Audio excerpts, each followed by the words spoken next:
Good morning, good morning, good morning. Welcome back, everyone. You are looking at Bitcoin on a daily time frame. And yes, we did go to the downside very hard. It's to be expected. This is what I was warning about, that if we had a close under the yellow 21, it would be a very quick move to the downside to test support. And literally, we're at the first level right now. As long as you don't have a 4-hour open and close under 20,650, we can look to test some upside. So you can expect some consolidation occurring in this area, which you'll see on the 4-hour. But our ideal scenario is to test into 21,971 for I don't want to say a rejection, but at least test into there for the first level of resistance to the upside. Now, the 21 is all the way over here at 22,900. But ideally, as we have open and closes on dailies, this is going to come down probably to around this level around here, 21.9. And we can see if we're going to put in a further rally or not. But the head and shoulder is starting to look more and more of a possibility now, due to the fact that I said that if we lost this over here, it's going to be a quick move down, and then it will be a dead cat bounce up, and then a roll over to sweep the lows. So everyone who's buying the dip right now, warning, keep your stops tight, take profit, don't get too greedy. And then when you're taking profit, move your stop to profit. In case this thing rolls over on us, I don't want you to complain, because I'm giving you that warning right now. It's very, very possible we go up here and then we reject back down. And then we lose this golden pocket where we are actually bouncing off of. So I know there's a lot of lines, but worst case scenario, if the bounce rejection doesn't come at 22,900, it can come into this golden pocket resistance, which is the top of the channel, and then roll back down, which is around 24,000. So just be very, very wary of those levels is all I can say. The possibilities of downside rejections is much higher than they are for upside move at this point, because we just started this move. So that's where the hammer never even got to the 100, and that's what I said. Like, if we make a quick move down and the price action gets under the EMAs of the 21 and 55, this 100 EMA is actually going to come into this level, and it was actually this level that was the real level. So the top of the channel was the correct area, even though we were expecting it to come test out. The market makers use the weekend low volume to their advantage. Let me show you a 4-hour, and then I'm going to remove some of these doodles. Let me just snap this real quick.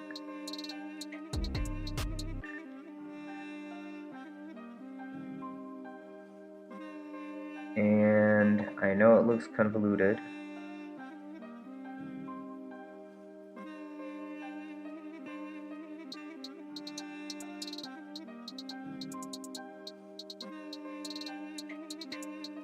Okay. And then obviously, if we lose this golden area support, I'm looking for a support all the way down here at 19,000. Is that 19,000? Oh, sorry. That's about 17 to 18,000. Around there is where I'm looking for a bounce to see if we can put in another dead cat bounce. It's not going to be a pretty move to the downside, because all the longs are going to get trapped. That's the whole point of the fast move down. Now all the people have to decide, are they going to take a loss, or are they going to add to their position at a loss? And then if they add it at a loss, and we keep going, well, they're going to panic more. And this was the only area that we wanted to long, and then we had our stop loss. So obviously, this was not a long level pull. And that's okay, because we made plenty of money up. We had one stop loss, but we didn't even touch it until we come to the golden pocket to buy that scalp long. So everyone is in a decent position. Let me go to the 4-hour. We got all the I'm tracking something on the 15-minute chart, so that's why it looks a little bit crazy. The dead cat bounce that we got right now is right above the naked point of control. So I do think we can tap into these areas, and then that would be like the final like move to the downside. As you can see, we are following. Oops. That was the 15-minute channel. I'm just gonna let that go.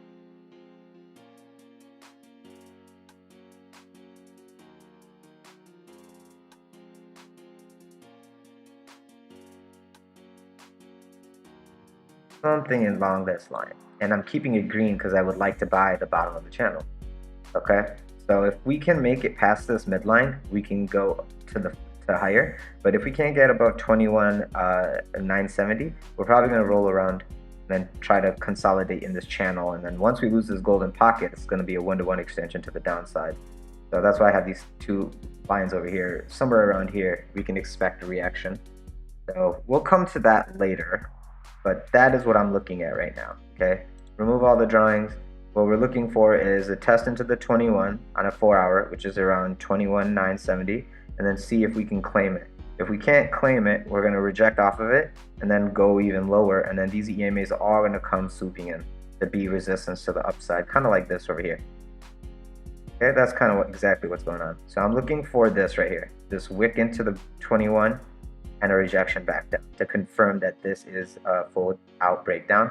I want this to come and test it once, and then we'll get like, you know, 3 drives down situation. You can do a fib. Sorry about that. You could do a fib pull, and then you can see where a one-to-one extension of this consolidation is, and you can target that. Let me do that for you right here. So here's a one-to-one extension, and then you could look for that basically right where we're at. The lowest point is at 19,900. Under there, you have to do other measurements as to where you're expecting this to be. So yeah, let's go to the daily on Ethereum, because so take a quick peek at what this is doing right here. Okay, only the 21 has broken the 200 EMA. Okay, only the 20. All the others are above. Get Ethereum. For the first time in a long time, Ethereum is looking a little bit rougher. Even though we have not broken the 200 EMA, the price action is under it, and the bands are, I mean, our EMAs are starting. So I do want to be cautious, but this is also a good long scalp area. So over here, if we lose around 15,097, basically if we lose 1595, I would expect us to come into this naked point of control area and try to put in a dead cat bounce and see if we can find some support looking left. If we dip deeper into that area, then we will come even lower to 1200. And these are all realistic because the move up was pretty quick. So the liquidation levels is going to basically be all these pain points to the bottom. And we have a lot of them because it was just up, up, up. So this is why we were taking profits over here. And now it's a little too late to take profits. And, you know, people are here with the headlight like, oh, what should I do? Should I, you know, take my loss? I'm like, dude, this is where people are kind of trying to scalp longs at even lower, you know. So a lot of people who waited on the sideline are probably trying to buy the dip, and that's great and all, but higher time frames are showing that it's going to be a little bit more of a complicated consolidation. So this little fake head and shoulder situation, usually when it does this, it likes to go all the way down. So we're consolidating on the first naked point of control, but sometimes it likes to go all the way down to the original breakout, and that's around 1300-ish, 1350 to, yeah, basically 1350 to like below 1300-ish. So be prepared to, if you're attempting to take a long here, take a stop like under 1550, and then you can try to get the next long area or the next one with stops. It could go lower. I'm not saying this is where the end is. This is where it should bounce if it wants to stay bullish at the worst case. If we start going lower, the market maker is licking his lips because he knows the real money is all the way down here and more. And if he already took a short here and trapped longs, and then he's adding more, like here's one leg, but let it consolidate here, then another leg down, his short is still making money. He's just gonna put 2-3 drives down and liquidate everyone one by one, including dip buyers. Only the shorts are going to be making the money until we actually break out, kind of situation.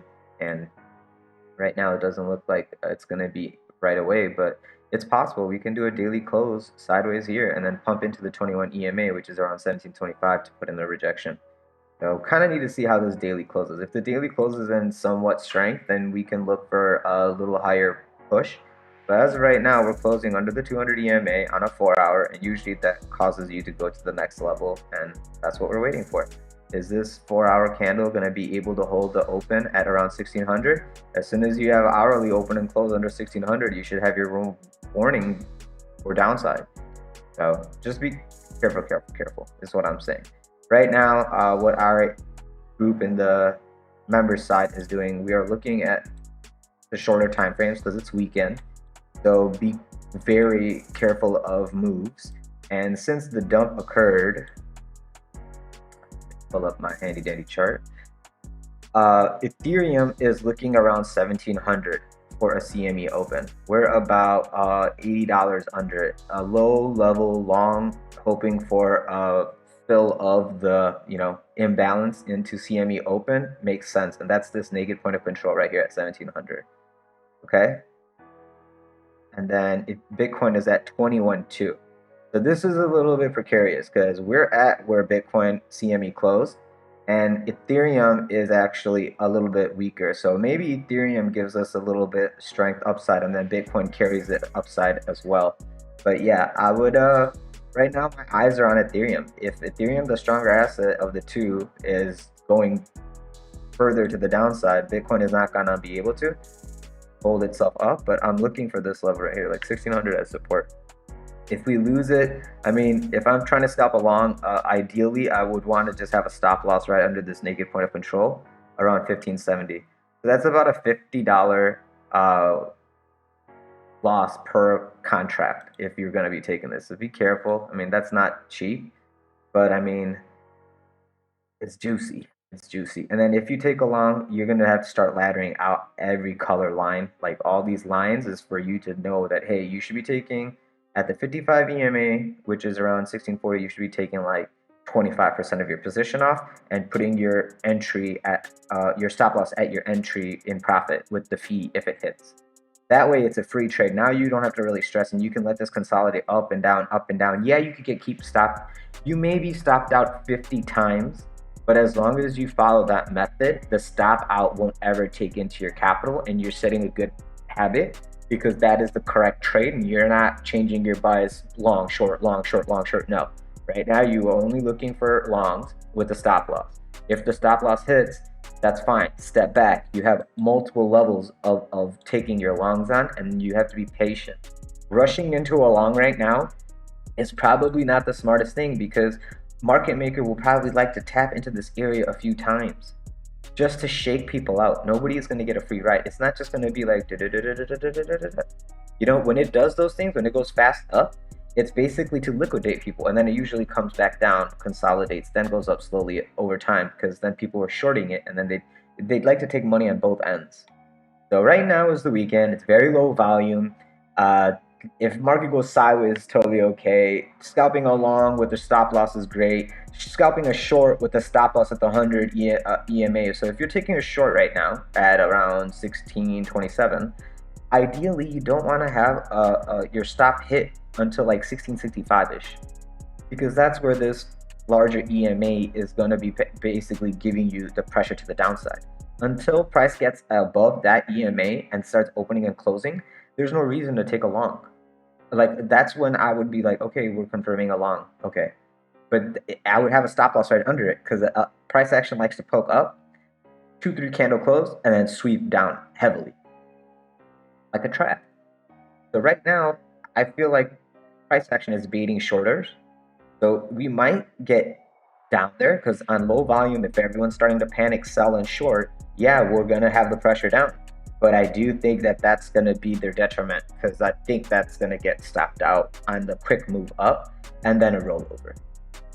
So right now I'm looking for, I know that I said a stop loss above here. Well, the reason is I'm looking for 1725. There's 200 EMA. I'm looking for price action to reject from there and then continue a downward move. If it's rejecting from these EMAs, that's okay. We're just consolidating. But the first touch of the 200 and it rejecting, which is also the midpoint of this whole move, if we can get to there and reject, I'll be more confident in my short. If we can't get to that and we're over here and we just can't break low, I'm confident in my long, making sure that my short stop loss is like right here. Like 15.95, and then I'll try to long it again at the naked point of control. But if you're already long, you know, your stop loss should be like the last wick, like 16.14. You should be comfortable getting in and out of trades if you're scalping. If you're scalping, you should be very comfortable with 50 trades in a day. If you're on a higher time frame, I never show you guys this time frame, 15-minute, but if you're on a higher time frame, it takes 4 hours per candle close, right? So you're going to be sitting there and waiting, and then you're going to be in those trades longer. So those people who took shorts here, if they followed my method, they would have took profit on the 25, 21, and the 55, and the 100, but their original trade is still running in profit. The stop loss is still there, and they've now moved their stop loss down to the next EMA because now we're in this white and red. I mean, white and yellow, white and cyan. And now since price action is under the purple, they would be moving their stop loss again now into the white, because you should expect price to come test at least into the 21 EMA. So your stop loss is right above the 21 EMA on your short. As long as price action wants to stay here, later you can even lower it to the 200 once we actually make the next leg down. Because when we keep going down like this quickly, we're gonna eventually, like, enough is enough. Like, you're gonna hit one of those points, and then it's gonna be a fast reaction back up. So that's what I'm saying, like, laddering into a long here with a stop loss on the underneath is a logical thing to do. Shorting on the 21 EMA if we see rejection at the 1725 area is a logical thing to do with a stop loss above, because this 21 EMA is coming into my area of my test anyway. And as time goes, as we get more open and closes on this 4 hour, this 21 EMA is going to come to this 200 EMA. And then if this 21 EMA crosses this 200 EMA, you will see the next leg down to these naked point of controls. You get that? Like, this is all based, my all TA is based on candle closes. I need the candle to close so the algorithms of these lines print, and then I can see strength or weakness depending on how they are moving. Right now, it's a straight waterfall down, right? So even if we want to say, oh yeah, no, buy the dip, we're going to move.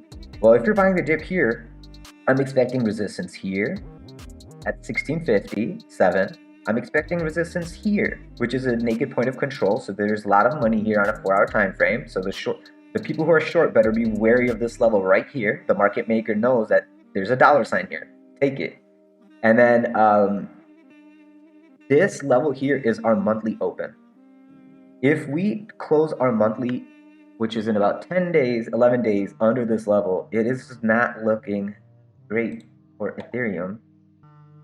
This doesn't look appetizing for a long, because I'm expecting us to test into the 55, which is 1460. So just keep all that in mind. We are consolidating now. Like, you guys have seen my 4 hour and you've seen my daily, right? You guys see how I trade the EMAs on that. Now you can see it on a higher time frame and the significance of what those yellow and green lines are, what it means when the price action is consolidating in them, what it means when price action is closing above the 21 EMA, what it means when price action is closing under the 55 EMA. Like, all of those things in time, you're just gonna look at my chart and you'll know right away what to do, like how to play, because of it doesn't involve too much thinking. Like, on a daily, we are rejecting off the 200. Okay, price action is under the 200. If we close today down here under the 200 EMA, it will be bad. I don't expect Sunday to be a bull run.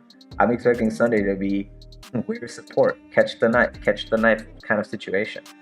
So that is what I have to say on Bitcoin and Ethereum. I hope you guys have a great day today. If you have any questions or concerns, please feel free to reach out in my Discord. It's going to be getting crazy in there because I will be live trading very, very soon. So the members will be scalping along with me, watching me do everything, and not waiting for a video explanation because it's going to be live. Aside from that, guys, if you have any other assets you would like me to cover, feel free to check the comment section below to leave it, and I'll reach out. And then last but not least, don't forget that the merge is now actually one of the members, Frumpy, actually gave me an article showing me that the devs have scheduled the date for the merge now. And let me tell you, okay, so the merge is officially scheduled for September read it. Give me 1 second. And that's the last thing I want you to take away from today, because it is actually an important thing due to the fact that it's a economic event for crypto. All right, so the merge is scheduled for September 15th and 16th. Keep those dates in mind. You're gonna see either a FOMO pump into that event and a dump after, like sell the news event, or you're gonna see people being cautious and not risking money and trying to go to other things until the merge is completed and successful. And once that news article comes out, yes, it's out, then you'll see the rally. So those are the two scenarios, right? Which everyone can tell you, like, oh, you don't need a crystal ball. If we pump into the merge, after the merge, I expect like a sell-off and then probably a pump anyway. But the sell-off will be like a day or two just to catch everyone who was just FOMOing in at the top. And then if we are selling off into the event, I am expecting that that's smart people who bought here, sold at 100% profit. Now they have double what they had before they bought. They don't care what happened with the merge. They took their profit and they're letting the rest ride. Then there's others who are like, yo, I'm just going to cash out completely and I'm going to just re-ladder in on these point of controls as the merge date comes, which is like 20 days away from here. So you can understand how that can happen. And then they can just buy back after it's officially occurred. The successful block has been mined, or through the proof of stake mechanism. And then the whole world will get news articles. All right, Ethereum is done. You know, I would expect the real bull run to start once those tensions and like fear of failure going away, because Ethereum is notorious for changing the dates. So September 15th, 16th, guys. That's the last thing I want to say. Have a great day. Be safe. Wish you the best. Shout out to Frumpy. Thank you, Frumpy.